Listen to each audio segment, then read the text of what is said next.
Hello, folks. On today's episode, we are speaking with Mr. Rawlston Charles, a pioneer in the Calypso and Soca arena.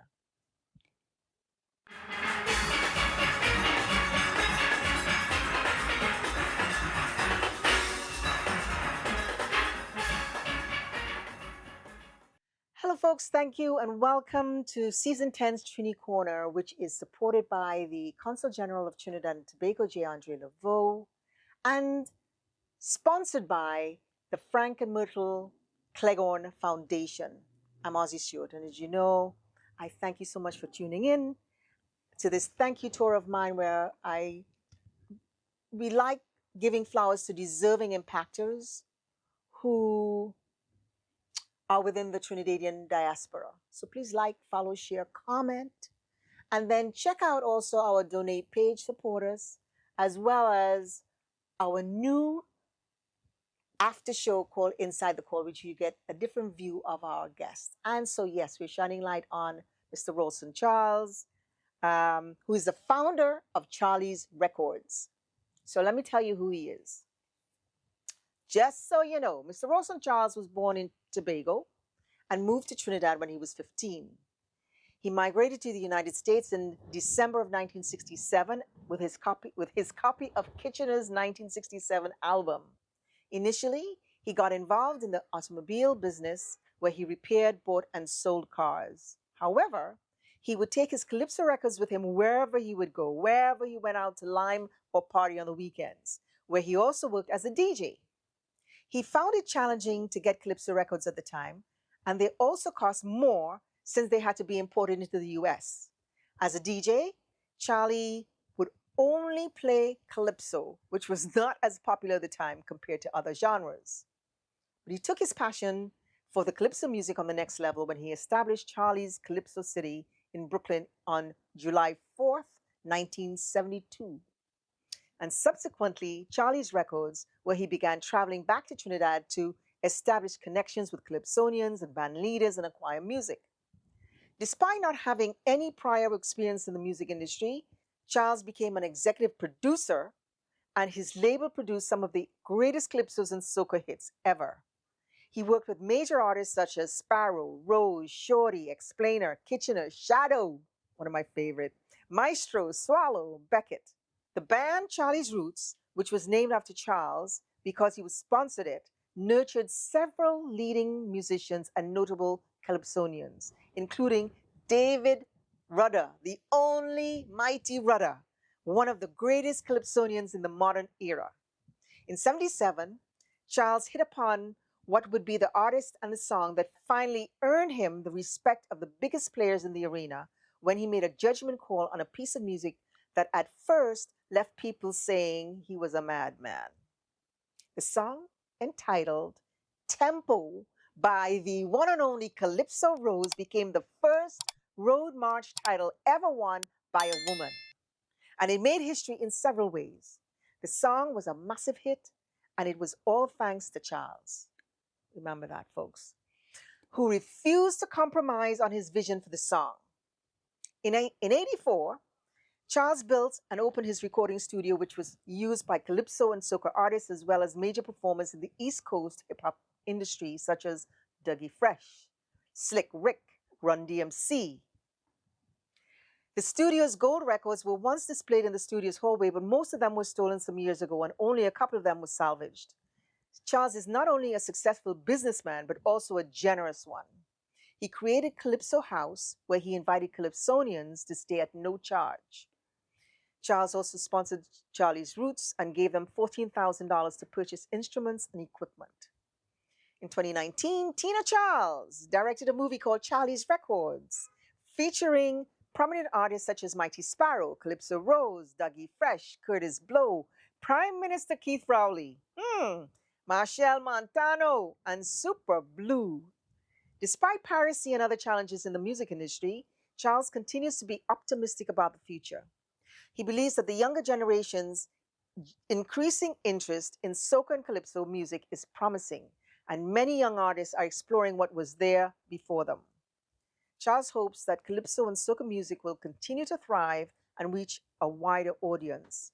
Charles's career, passion, and life are that of an American immigrant story of an unsung hero and pioneer who opened doors for many artists to walls, to fame and fortune.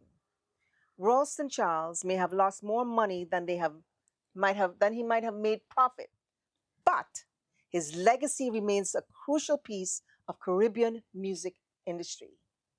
And now we're going to get to Charley. So now we're speaking with Mr. Charles Ralston. Charley, when did you realize that promoting calypso and soca music was your true calling? Because before that, you were doing repairs on cars and stuff like that. But what was it that moved you into, you know? To answer the question, what makes me get involved or see that it was necessary to start promoting calypso. Right. We did not have that name soca as yet. Right. So it was calypso and steel band. Right.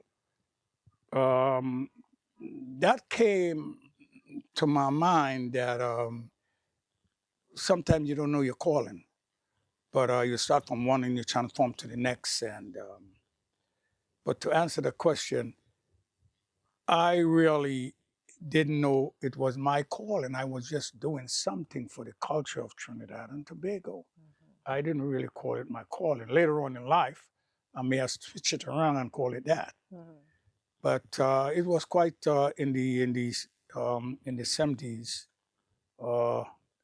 when I was working at the Ford Motor Company, and in 1977 I was they fired me because really I was not producing. I didn't feel this is what I want to do. I was trying to discover myself what I want to do, and really I start playing out on weekends in parties and Like DJing. DJ, yes, playing out DJing basement parties with social gathering, and it was quite necessary to for me to play our music, and it was very rare to come about calypso and even steel band. So after the first year, I was doing a little cabin when I got fired and trying to discover what direction I should go, because certainly I didn't want to get back into that field. I really didn't want to get back into that field. Reason why wasn't that clean for me. I want to be a clean guy. I want to be a man. I want to be, clean clothes, and that wasn't a good marriage. So what inspired you to then establish Charley Records? And what were some of the challenges you faced? I mean, that early in the game, trying to establish that. Well, it was all kinds of challenges. It was no way an easy way in, and to start establishing yourself to deal with that culture. Because remember where we came from, our background. We were always influenced by foreign influence. Yeah, still are. We never find ourselves thinking that our music was a thing for us. We always look abroad for foreign music. And where that came from, maybe from since the beginning of times with the church controlling state and stuff like that. But yeah, when I started off, I often ask myself the question, when I opened up my first store at 1267 Fulton Street. Where did you say the street? Yeah, 1267 Fulton Street. That's before I bought these buildings here, right next door. And I find it was, when I was doing it, when I first started, it was extremely mind-bothering. Should you do this? You want to do this? Because many of us came to America, and some of us brought our culture with us, and many of us did not bring our culture with us. Steel band and calypso, to begin with, was not a music that we really embraced throughout the year. It was a seasonable thing. January, February, a part of March, the road march, calypso and steel band. Carnival is over. then the church take over with 40 days of length. You can't play pan, you can't sing calypso.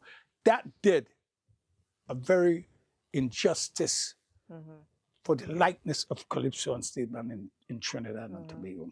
Because the youths, when they realize that you can't sing this in 40 days, you can't play steel band in 40 days, well, what kind of music is this? This is not something I should love, since I can't live with it throughout the year.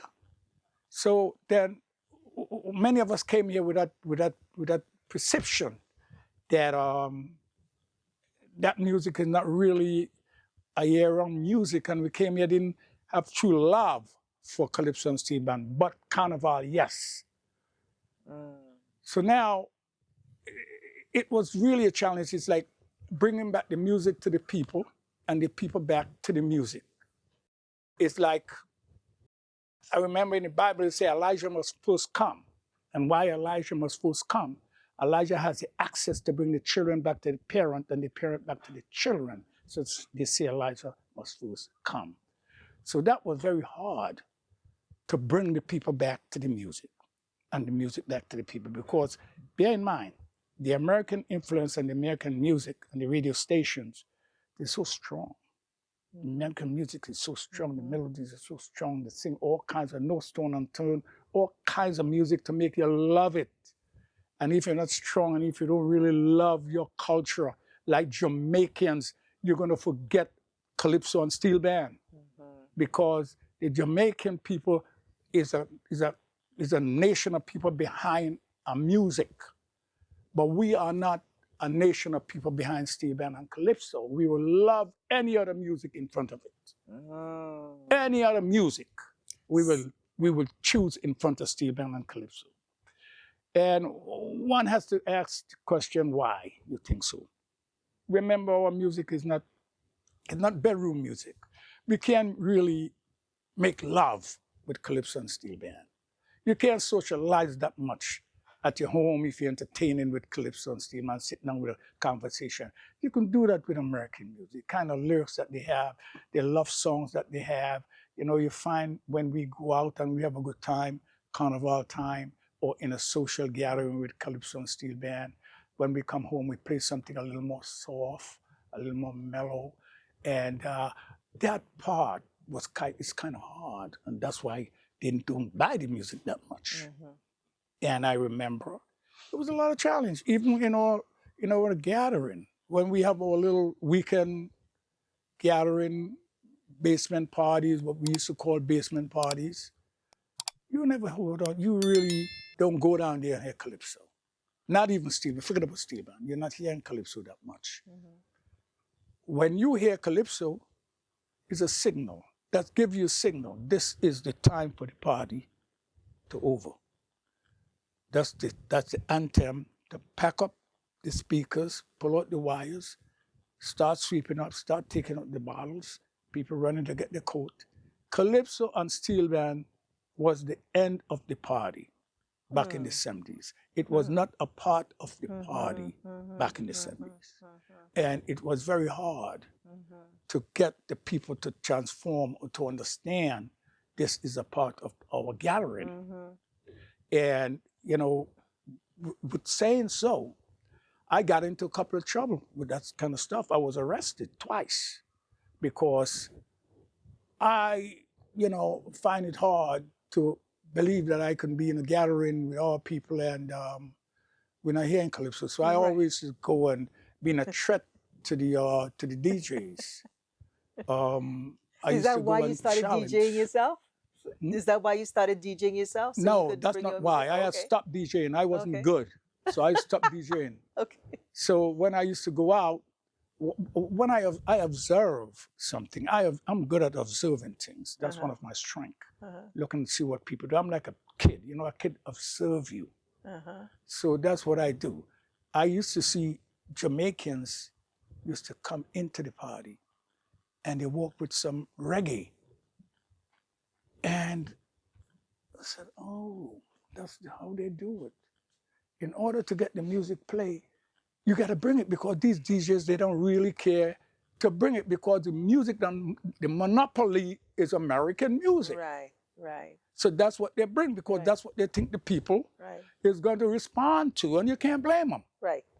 So I noticed many times I go to event, little parties, and I seen these guys coming with bags and standing up next to the DJ and pulling out record and giving. I said, oh, that's how they do it. That's how they get the music played. I'm going to start to do that. So I start going out in the parties with my little bag, with my calypsos in there, my steel band in there. They ain't playing the steel band. And I gave it to DJs and standing there, trying to demand some play, trying to get a little movements. And they never want to do it. They never play because it couldn't fit into their format. Oh, You know? really? The way these people were dancing and groovy and making Right. love with the music and all that kind of. Could you imagine Al Green music for a good time playing and you coming to play a calypso after that? It's not going to work. Right, It just don't work. It just don't fit in. right. So it was hard. And so I got into this kind of situation that I believe that I have to speak up. You have to break through. I have to speak up. Right. I gotta do like, I gotta do like Rosa Parks, man. I ain't getting up. I ain't sitting down. Right, You understand me? right, I'm gonna make my voice heard. That something has to be done. You gotta play some of these music, man. right. It's all the way from the islands. Why you not playing calypso? And because of that, I got arrested. They say I'm minister. Oh, God, they said I'm minister guy. Took my license plate. The party broke up, and Wow. they arrested me. And I slept. They arrested me. I think it was a Friday night. I slept in jail Friday night, Saturday night, Sunday. Monday they let me out. Wow. That was the first arrest. So like I was like, I ain't bother me, because I look around at some of the great leaders, the things that they do to get things done. Mm-hmm. They gotta stand up for what they believe in. Mm-hmm. So I could have been killed. I could have been like Malcolm X, Martin Luther King, W.E. Du Bois, Paul McCartney, Cyril Marshall, or Medgar Evers. All these people stand up for what they believe in, and I did that. You understand me? And I got into some trouble by doing it. You understand? But at least I end up like Rosa Parks. I was in jail, but I didn't, I'm still here, thank God. But I could have got hurt because sometimes I got into real kind of confrontation with DJs for not playing calypso. Let me ask you, what was the first album that you released on your label? The first album that I released. And why did you choose it? Well, it's who was here. It was a Labor Day time, and Manu Maslin came to visit for the Labor Day. Mm-hmm. And I had just started up in my business. So I thought it was a good opportunity to record this band while they were here. Mm-hmm. But I really didn't know anything about recording, how to go about it, how to start from the beginning to the end. So I spoke with this guy from Jamaica, and he tried to help walk me into it, because I didn't want the band to go back to Trinidad. Mm-hmm. I think that was, like I said, the best chance to get started with this band. So we went in the studio, of course. Mm-hmm. I didn't know what I was doing. So the recording wasn't good. Nothing was good. Mm-hmm. The recording wasn't good. The choice of tunes was pretty good, but because I didn't know about the engineering part and I didn't have the right people behind me, it didn't came out to be any kind of successful recording. Mm-hmm. But that time, things was not expensive. It was cheap. Mm-hmm. It wasn't costly. Going into the studio was a little bit of money. I mean, $20, $25, some kind of thing, but always that much. So that didn't hinder me from moving forward. Mm-hmm. But it didn't turn out to be a successful record. You are credited with recognizing the potential of Calypso Rose's tempo when others doubted you. What did you hear in that song that made you believe in it so deeply? Well, here's the thing. Remember, Rose was born in Tobago. Yep. I born in Tobago. I'm a Tobago now. Rose is a Tobago now. Yeah. Also, Rose is going up against people like the Mighty Sparrow. Right. And like Kitchener. Yeah. Lord Shorty. Right. Shadow wasn't really in there at that time, right. And she was going up against these hard hitters. Right. in order for Rose to penetrate or for Rose to be heard, I gotta get there and work some magic to make it happen. What was it about this, that song? Well, I have a good ears for song. It's not even what is about a song. Whatever song she had that year is what I was recording. Got it. It's not that she came with 10 songs and I choose one. Got it. Or 5 songs and I choose one. Right. Remember, those days, artists has to be writing very hard. Yes. They got to write song this year and write song next year. Correct. You understand? Calypsonians are the hardest working musicians because they got to do it every year. Yes. To come every year and come with a difference. Yes. So now she didn't came with 5 songs or 4 songs, and I choose that. This is what she came with. Right. You understand me? Right. And when she brought the song, when I hear the song, I said something is in here. But then again, I have to get there and do the production and get the best kind of arrangement, best recording. So now, what happened is, to answer your question, when I hear the song, and I gave it to Art Dakota to do the arrangement, he was the arranger. He was the arranger for Calypso then. Great arranger. But however, bear in mind, he has so much music that he has to arrange for in that short space of time. So I find he was repeating himself with what he did for this artist and that artist. When I play them, they have a lot of similarity in it. Right. So when he did the Rose recording, now how we used to do it, he laid the track in Trinidad, Rose is up here, take the tape, go into the studio, I didn't build a studio yet, and put down the voice and add in different things in there, take out and add in, do the mixing, and release the record. So that's how I used to do it many a time. So when I went down to Trinidad, when he was in the studio putting down the tracks, but when I heard it, there was something I didn't like about it. And I asked him, I said, listen, Art, could we go back into the studio and approach this song differently with a different arrangement? And he found that was insultive to him to do that. But I learned in America, you go into a studio, I mean, as long as you have enough money to pay the studio time, you can go and you wipe off some tracks you don't like, you do a different arrangement, you do a different remix, and that's how they do production here. And that's what I learned. Different head here. Cool. So I asked him for us to go back and do another arrangement. It's not that we're going to get rid of this. Let's see if we could do something different. And he didn't want to do that. In fact, he said he's going to stick me with a knife. I'm going to F you up and F you up. Give me my money. I say, it's not about money. Remember, music is the fruit of love. We're not fighting here over music. We're trying to get the best out of this. Right. He said he's not going back into the studio. He's not doing it over. And Rose's song is no good. He said that to me. He's a very good arranger. He said, Rose's song is no good. And that's what's bothering you. Right. But going back in the studio ain't going to make no difference to me. Right? So just pay me my money. I said, I'm going to pay you, but I'm only asking if you could do something different. He said, no. So I paid him his money. I took the tape, and that was very disrespectful of me. And I went to a garbage can in front of him and threw the tape in the garbage. I threw the tape in the garbage, maybe about 25 feet from where we were standing. I threw it in the garbage, and Ellis from KH was one of the owner of KH Recording Studio. He turned around and said to me, he said, you can't do that. You got to take that thing back over there. Rose have to come to sing. How are you going to do something like that? I said, well, I'm not going to use it. Do you have anyone else here that arrange? He said, he have this guy, Pelham Goddard. He said, but Pelham,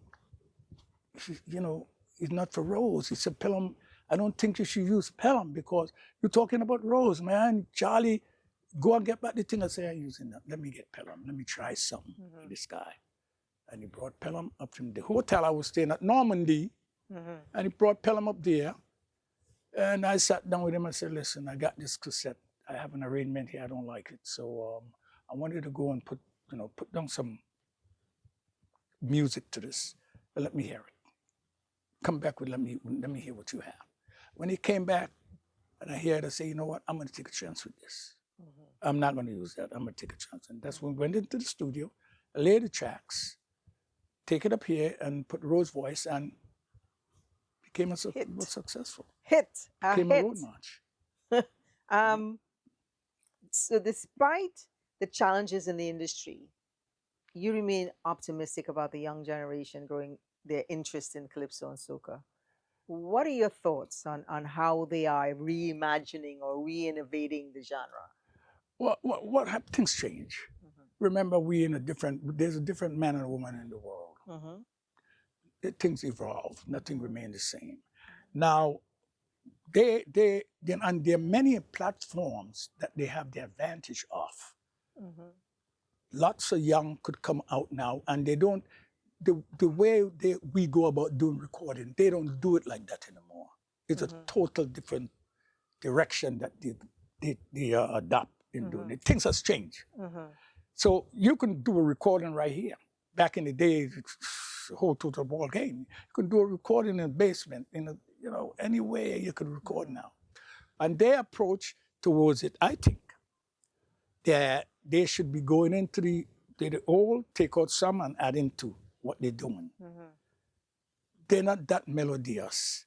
But again, every year, I hear one or two songs that very interested, that can go somewhere.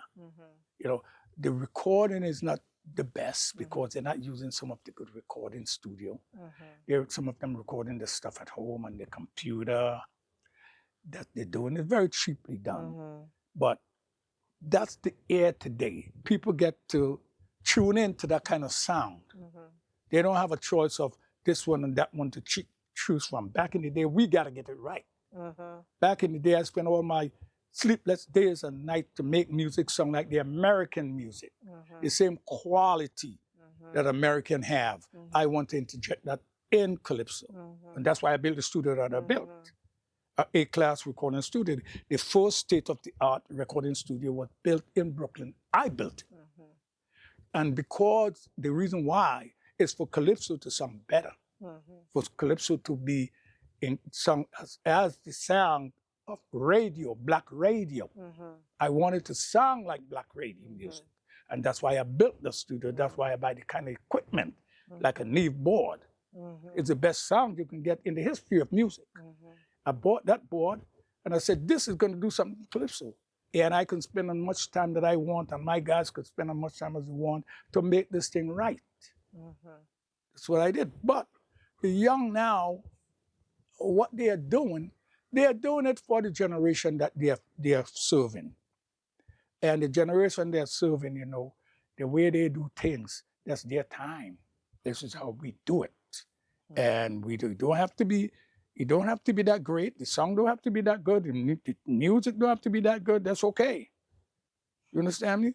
And it's not fussy like how we used to be fussy about how it sounds. Would you say that there are artists, those young artists that are coming about, that their stuff isn't so good, but do you still talk, pull them in to work with you, or, to help improve in what they do, or you making your own? No. You can't talk to them like talking to your children. They're not going to listen to you. They're going to go and do things their way anyway. Okay. And it's not that they're bad. It's not that they're that bad. They're doing okay. They're doing fine. They're doing their stuff. Their stuff just needs some more time into studio to make it sound a little better. Right. The quality, but they're doing okay for who they're serving. Right. Who they're making it for. Right. They're doing great. So let me ask you, what role do you believe Calypso and soca music play in the wider cultural landscape beyond the Caribbean? Like I said, you see the platform we're on now? Yeah. The platform could take them where they want to go. And I don't know if I'm answering your question right. What should they do? No, what do you think the soca music in general, how do you think it plays beyond the Caribbean landscape? Like outside of the Caribbean basin or the Caribbean ears on it? What you're trying to use the word cross over? To cross it over? Yeah. That's what you're trying to say? Listen, to cross this music over is hard. It's hard. Our concept our concept is very kind of not that easy to cross.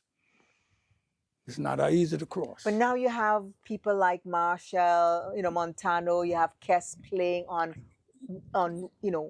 Yes, Kes is huge. getting a lot of what you call it?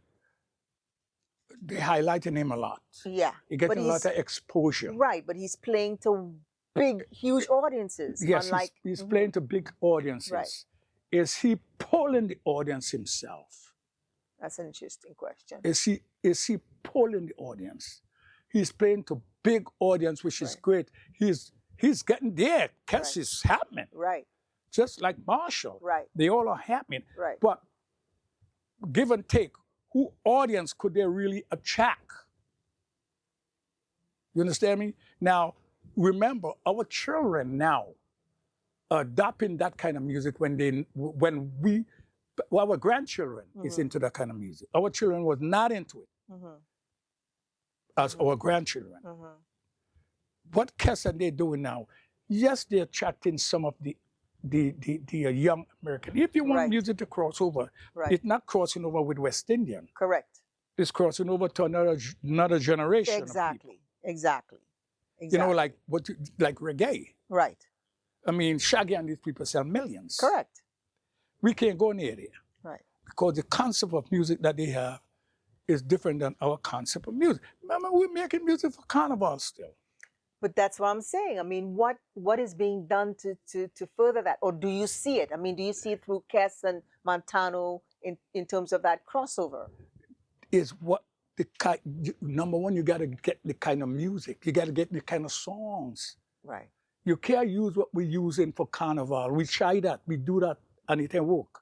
You can't focus on carnival and that with the same, in saying that same carnival music crossover is not going to happen. So you think that possibly this is going to stay in this box? I'm not forever? saying that. Who's me to say that? Right.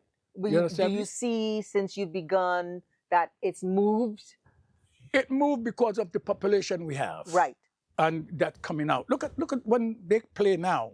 When they play now, I mean, they're getting 5, 6, 7, 8,000 people, 10,000 people. They're getting more. You understand me? When they play now. But and you know who's there? It's our grandchildren. Right. And our from here. So therefore, do you have hopes that it's going to? Absolutely. Right. Okay. Yes. So that crossover will happen. But they come, look, we could come out to event. We could go on a cruise and we hear music. We hear calypso music when people go on a cruise. They may buy one on Tuesday, sell it. When they come back from that cruise, they're going home with that music, and playing it. They remember that music. So that means that, like you say, there needs to be the kind of music that they take home. The calypso. So that might be something, Another thing again that makes music move into the minds of people. It got to be, listen, with all the Kes and what Kes doing is good. He's getting a nice audience. He has talent. Same way with Marshall. They're shining. They're doing well. Are their music playing on major radio? Are their music playing on the major network? That's a good question.